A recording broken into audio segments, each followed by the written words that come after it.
Let's close our eyes. We'll start as we end. Bring our hands into prayer. Anjali Mudra. Press the knuckles of your thumbs at your third eye. Focus your attention on the space behind your closed eyes, projecting forward to one point. And then open your hands and cup your eyes and create a little pressure. This darkness is described as blue-black. With eyes open, with eyes closed, it is the same.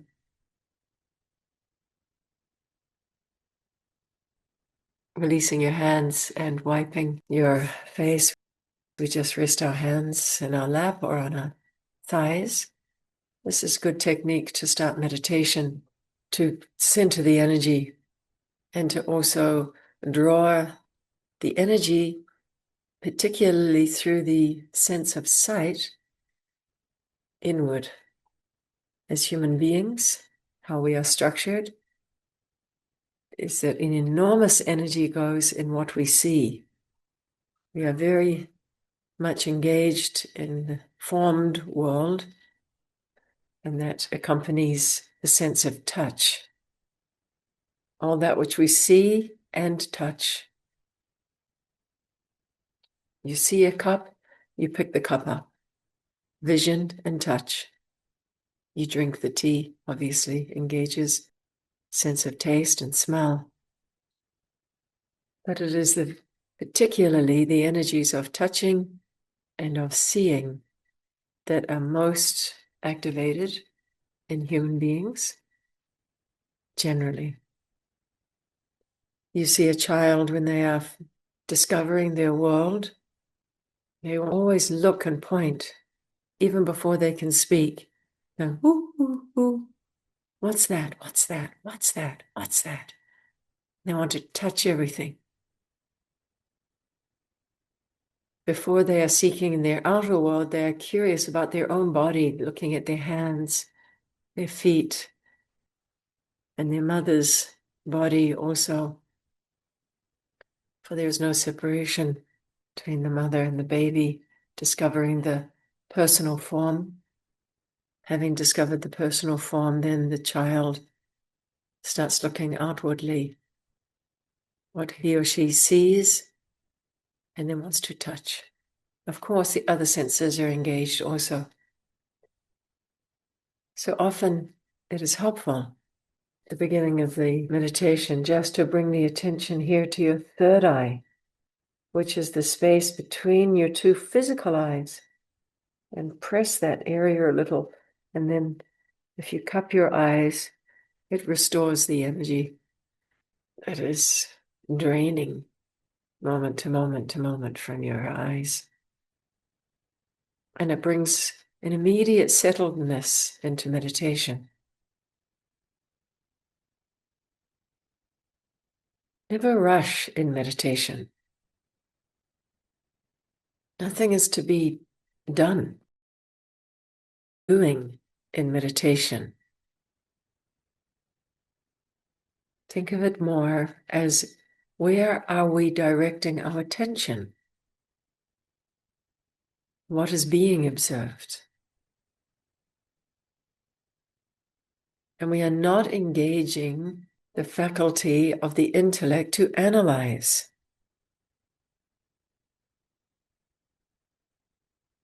There's no need to analyze what we observe. Analysis tends to be graded always in the polarity, something good, something bad, something right, something wrong, gained or lost, increasing, decreasing, elevating or diminishing.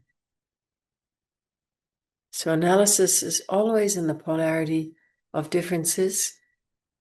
This observation in meditation is not influenced at all by differences.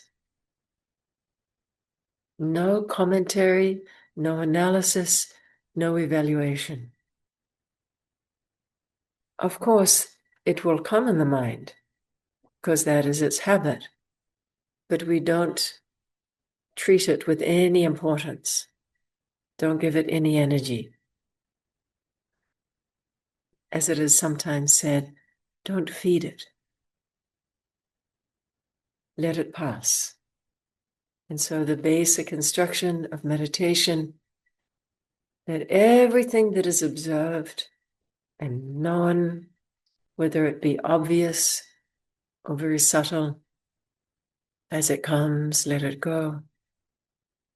Let it pass. Don't engage in it.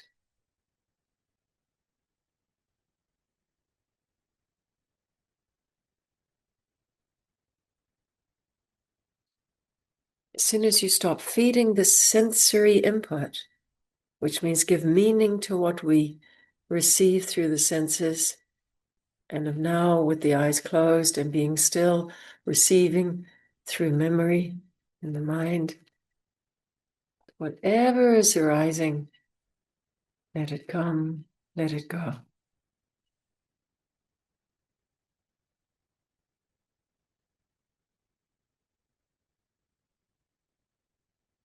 With this guidance, let the thoughts come, let the thoughts go. It does not mean that you are sitting in meditation, meandering with the thoughts, daydreaming, or ruminating on thoughts. It is a very concentrated practice that I of the pure self, I that is the observer, the knower, is not coming and going with what is being observed. And this is what distinguishes meditation from contemplation. In contemplation, you are engaging some kind of analysis or knowledge, engaging the higher mind. And that's very useful. One needs to develop that even more. Rather, the mind should always be engaged in contemplation, unless it is making a cup of tea or doing some functioning task, or having to concentrate on your work, your task. Otherwise, it's in contemplation. I describe this as the satsang mind. Let your mind be saturated in the knowledge teachings, seeing life not as a combination of all separate things, but the deep contemplation that reflects upon life being all one perfect manifestation, which is not separate from its source. From contemplation leads us also to meditation. And where they slightly differ is in this one principle that I just spoke. Meditation is turning the attention to the self, meaning that phenomena that we say I or me. We turn our attention to the self that is not at all engaged or interacting with any commentary, even if it be knowledge in terms of deeper observations of life. But it is very difficult in meditation to turn your attention to that which has no form, because as seeing, touching, and sensory beings, we relate to forms.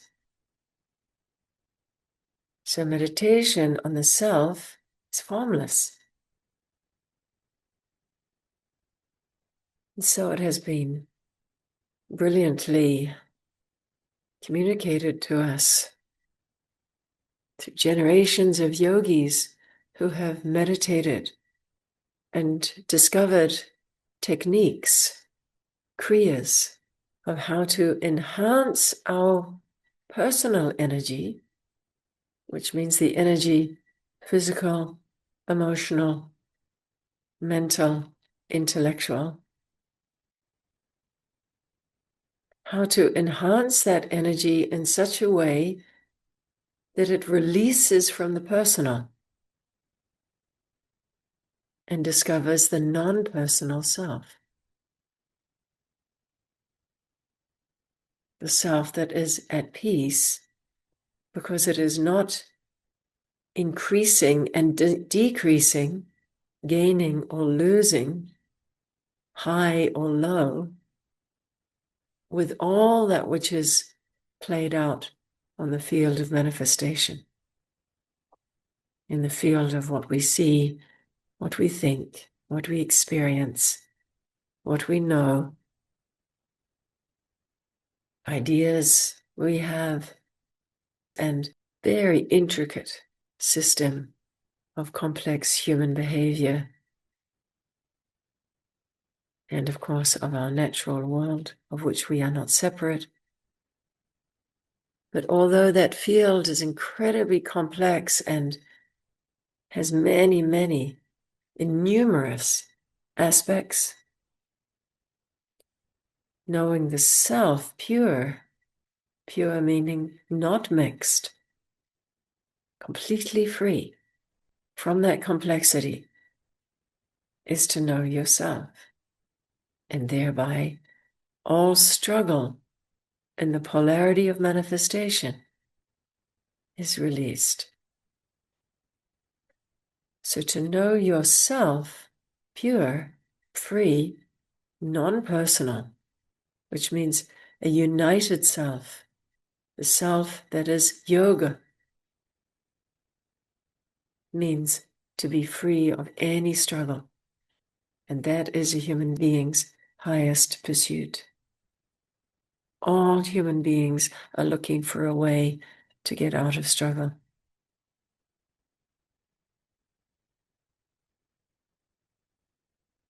And yoga and the kriya practices are ways to channel the energy, to channel the personal energy. When we talk of the science according to the yogis, the yogic science, don't look for evidence in the material science. That level is very crude in comparison to what is the inner perception of how energy works. According to yogic science, there is a storehouse of energy and the potentiality to realize yourself as that pure, infinite, universal self by channeling the physical energy from the base of our spine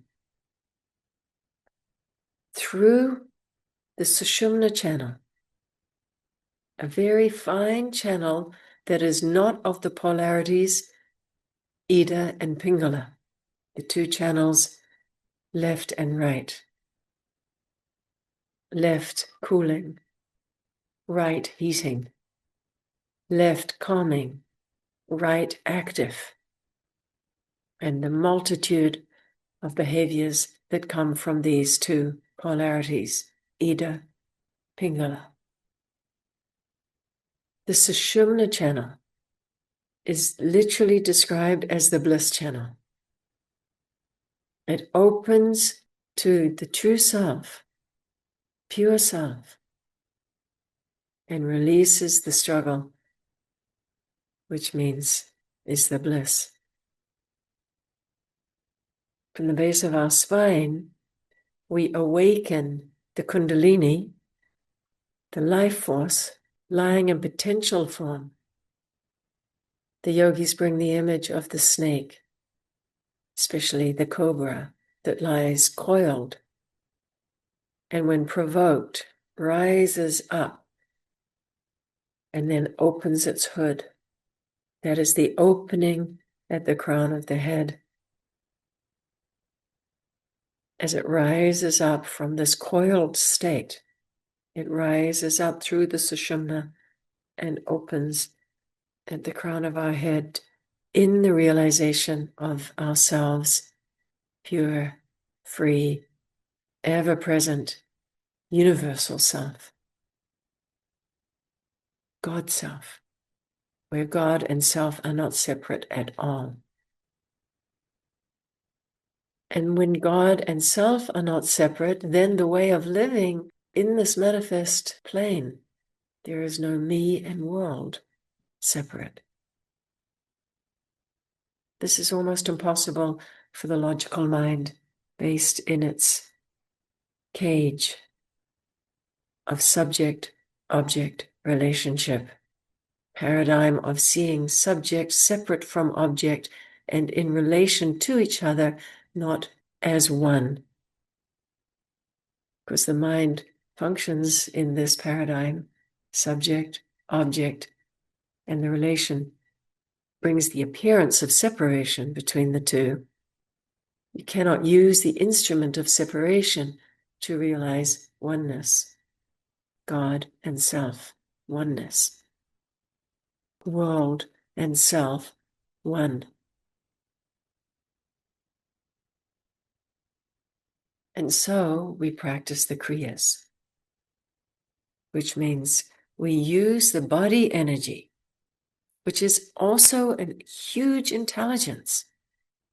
We think the mind is the only intelligence, that the energy, I would say, is superior intelligence.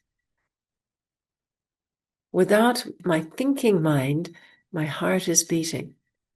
My kidneys are fantastically organized to filter and to process, as is the liver and all the organs. It really is a marvel of intelligence. And not only each system is brilliant in itself, but even more brilliant how they all speak to each other and regulate each other's forces. Through what? Through the power of energy, energetic intelligence. And this continues without my thinking mind.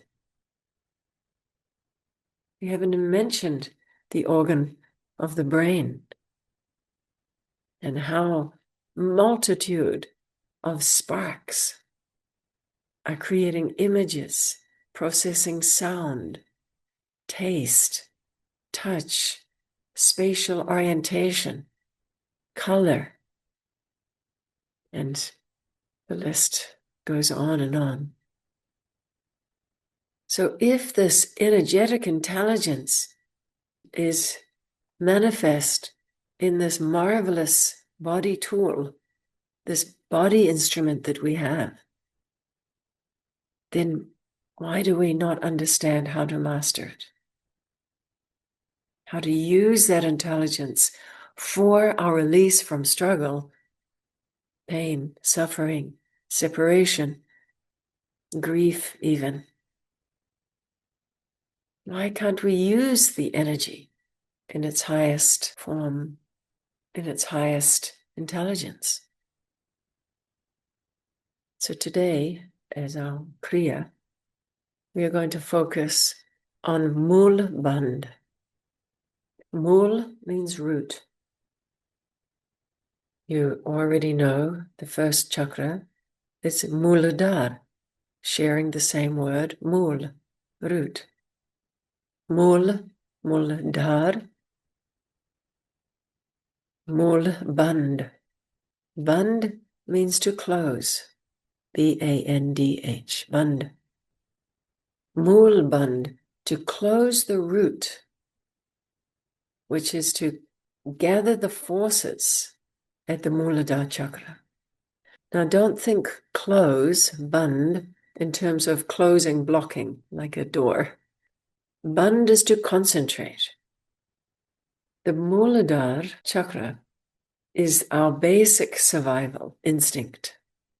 Now, that instinct is always searching towards form to try and secure itself. Always looking, am I safe? It's the instinct.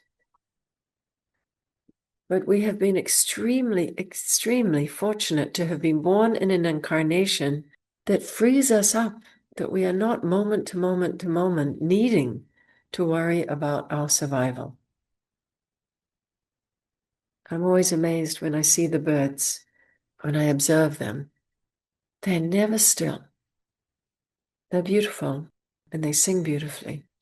But if you examine them, they're always on the lookout.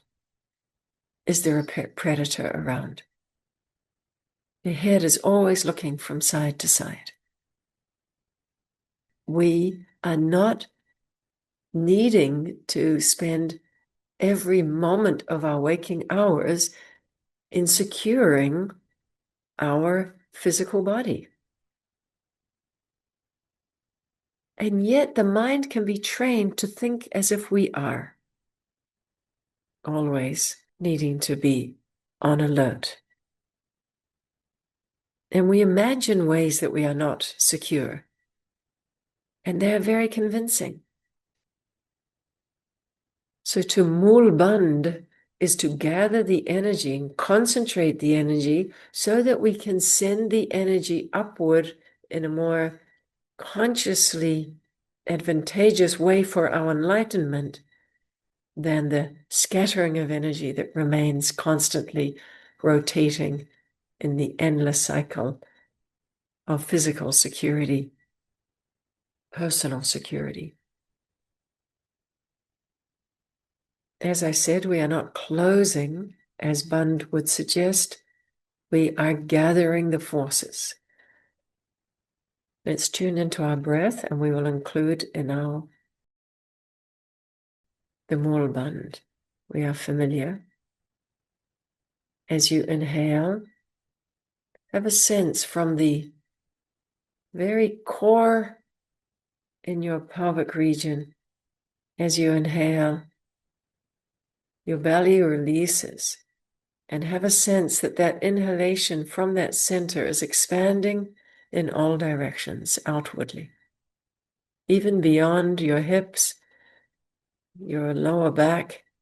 Imagine there's a tire around your hips, and as you inhale, that tire is expanding. And as you exhale, you are drawing back to that center. And the abdominal muscles gently flatten. You're not clenching, but definitely your abdominal muscles and your pelvic core engages and releases as you inhale again. Let's just feel the rhythm of the yogic breath, breathing from the lower belly. Inhale, expand. Exhale, connect and concentrate back to the center. And just feel the gentle rhythm of your inhalation, exhalation with this expanding and concentrating back to that center from where we began. The belly is gentle and soft on the inhalation.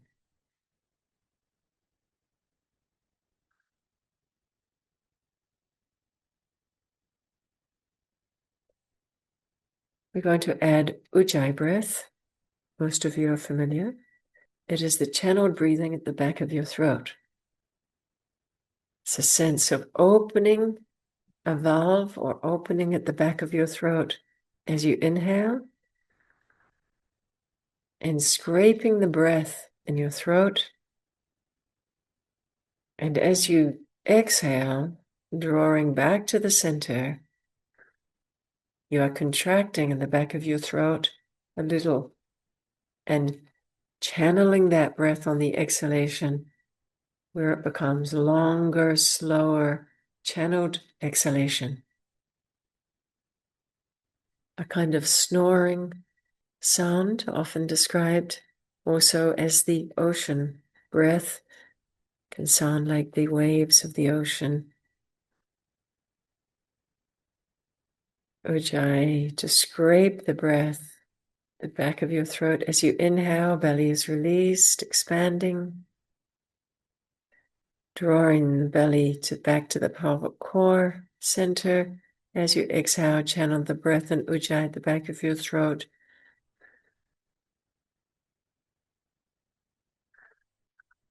Opening your throat as you inhale and slightly creating that constriction as you exhale. Channeling the breath strong as you exhale. Belly comes nice and strong in the pelvic core. This is yogic breath and Ujai.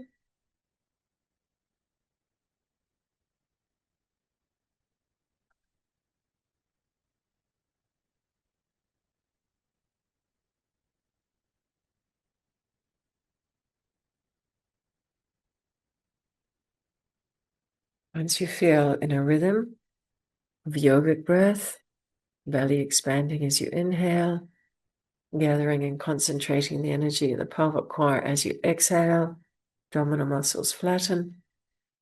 Added to it Ujai to channel the breath, the back of your throat. Once you feel in this rhythm, going to turn our attention to the mulbandh, between your anus and your genitals. That area is the perineum. As we exhale, we're going to draw the perineum.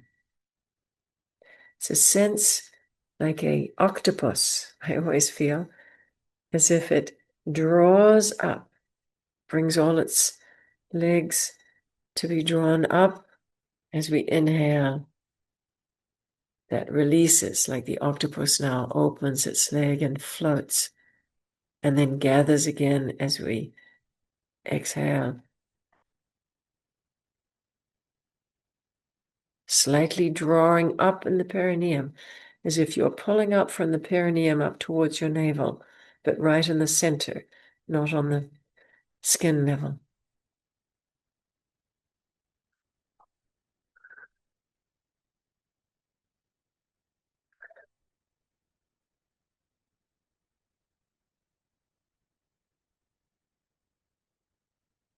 You see, as we start coordinating them all together, it takes some practice, you'll see how drawing up in the perineum, the mulbandh, along with the Ujai breath, the channeled breath in the throat, is really creating this concentrated energy.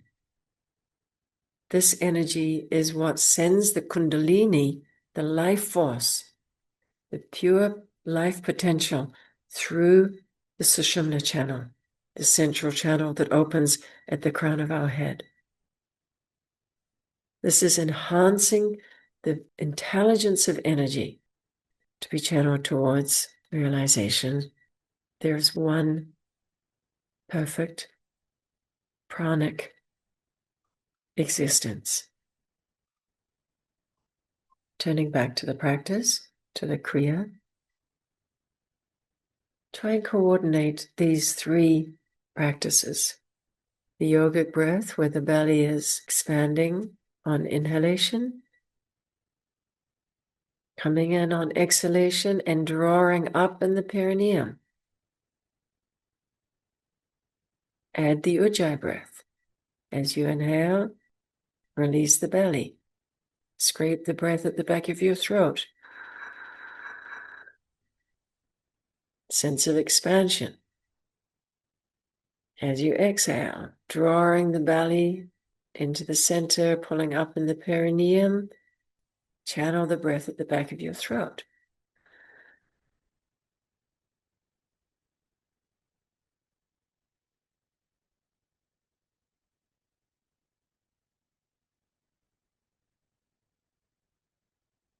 We'll take 5 minutes in our own practice. Don't have a sense of doing it right or wrong. It is all an exploration. Trust the intelligence of the pran, the energetic intelligence. Pran means life force. Trust this intelligence. It will guide your way. Yogic breath in Ujai, adding mulbandh. Will take 5 minutes in your own practice.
You can even add to enhance the channel breath a little more as you exhale in Ujai, keeping the mulbandh very strong.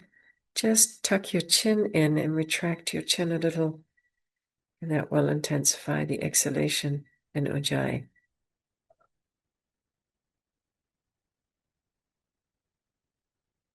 Release your chin to inhale. Really feel on the inhalation, everything is releasing, even the space between your vertebrae. Feel like a wave is through this physical body, which is the nature of energy, always in this vibration of a wave. Let this wave release any tension, any stuck points or stagnant energy. So the inhalation is not just filling up the lungs, it is consciously releasing, and then to gather again the force at the center. Continue just a couple more minutes. You may want to just enhance that Ujjayi breath with tucking the chin in a little on the exhalation and releasing it on the inhalation.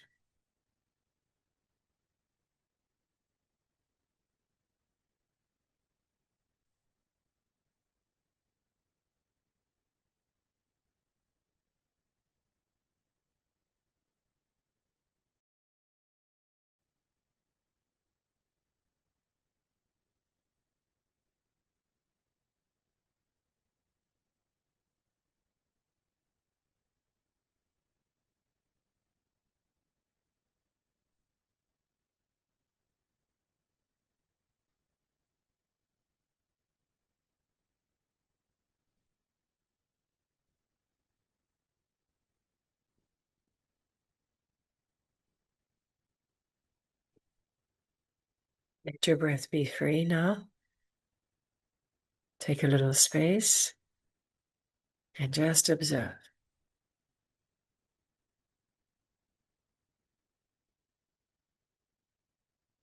No commentary, no evaluation or judgment. Just observe, which means allow the energetic intelligence to be integrated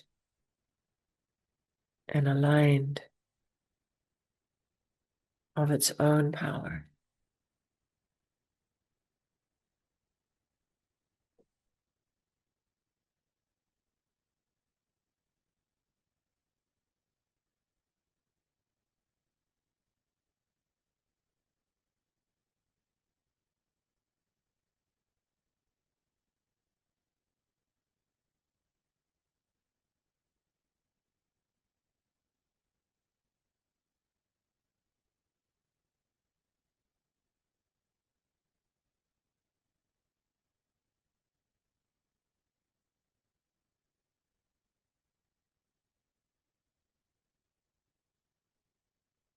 We're going to do the same kriya again, but this time we're going to add a kumbhak.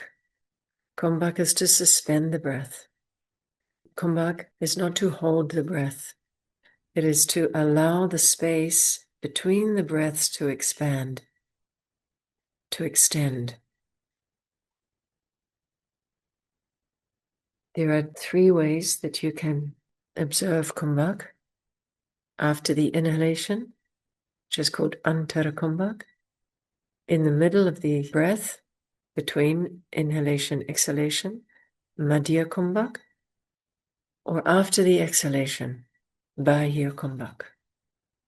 We're going to observe bahya and antara Kumbhak. First, we are just going to observe a natural space between the breaths, because when you are doing Ujjayi breath and very concentrated breaths as we are doing, you'll notice there is a natural space already. We're going to observe that, and then we are going to expand or extend that space, that gap a little more in Kumbhak. Again, first, tune into yogic breath. Belly is released as we inhale. There's a sense of expanding beyond even the boundary of your skin into your energetic field and drawing back as you exhale to a center and pelvic core. Yogic breath.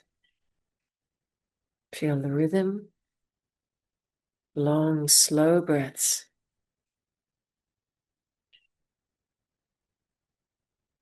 Feel an opening between your ribs as you inhale. But as you exhale, you're not slumping. It's very, very strong in your pelvic core. And that's when we can engage the mulbandh. That strength comes from gently drawing up from the perineum. So it is a strong exhalation, powerful, not just throwing the breath away and slumping forward in your chest. Strong. Spine remains straight. And we are channeling the Kundalini from the base, from that core Muladhara chakra. Indrawing the energy, fulfilling the purpose of our incarnation that is not only for survival, but is for the realization of our pure, free self. Now we add Ujai to channel the breath in the back of our throat, scraping it at the back of our throat as we inhale,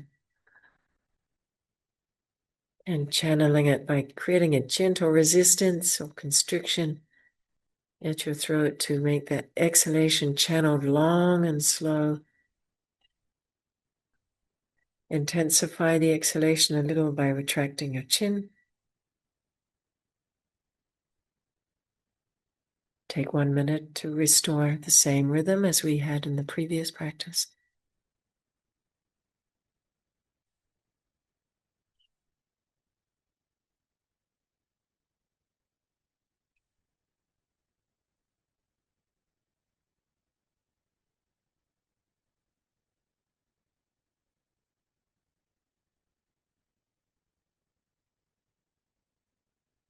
After the next inhalation, notice the space before you exhale. Just notice that space that's already there.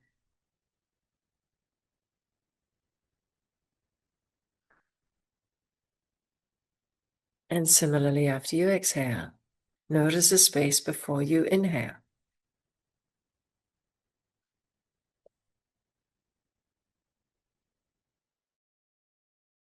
We're going to first extend under the Kumbhak after the inhalation. In your own time, when you inhale, just take a pause before exhaling.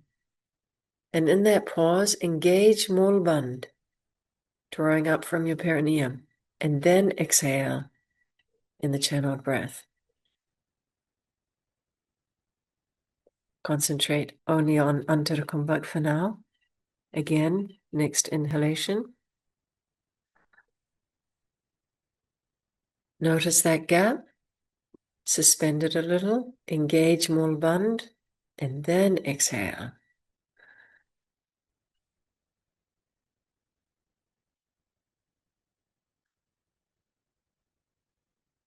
Inhale, Kumbhak. Mulbandh. Exhale.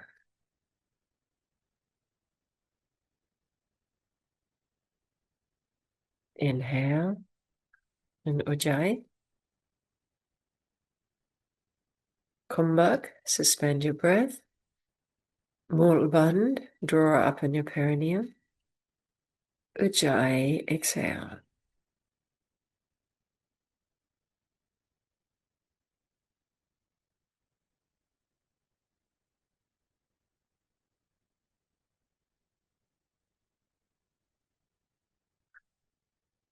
And lastly, demanding quite a lot of you today, we're going to add Bahya Kumbhak. We're just also going to add a slight pause after the exhalation Just extend that pause before you inhale, even just to notice it as it is, even not to extend.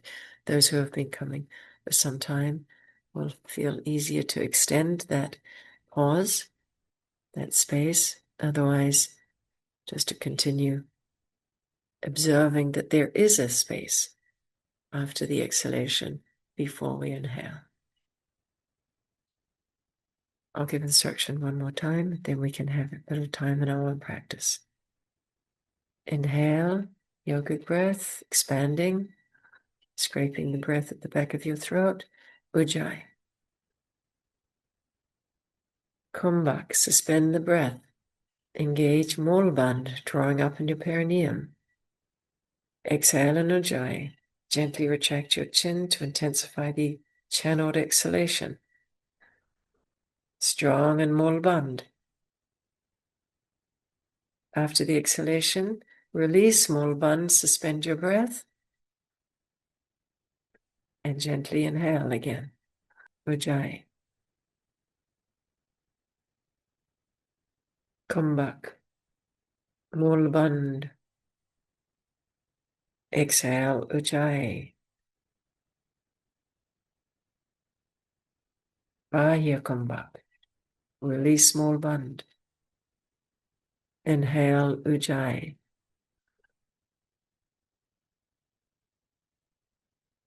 Kumbhak. Mulbandh. Exhale, Ujai.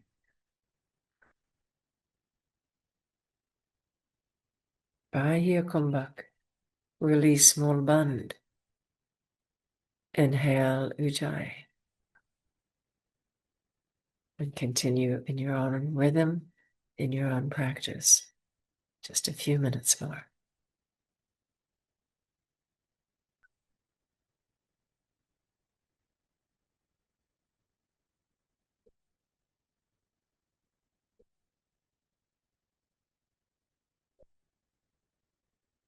You may feel comfortable to suspend the breath in Kumbhak a little longer than we have done in the instruction. Just feel free to explore your own pranic intelligence.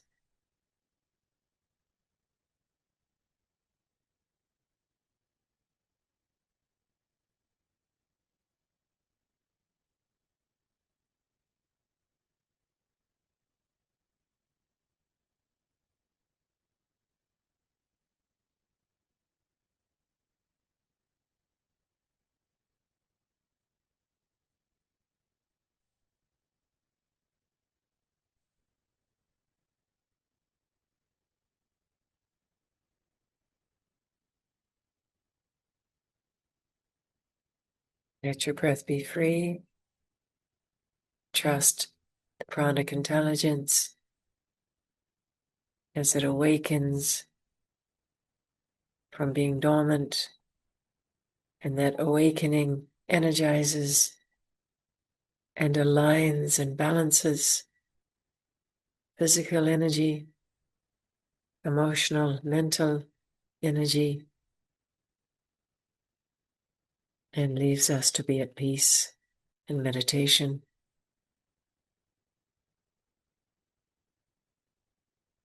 And after meditation, to be at peace within ourselves, moving about as we have been assigned with our particular tasks on this earth, in strength and wisdom and clarity of purpose and freedom and playfulness and love. Take a few minutes more in meditation.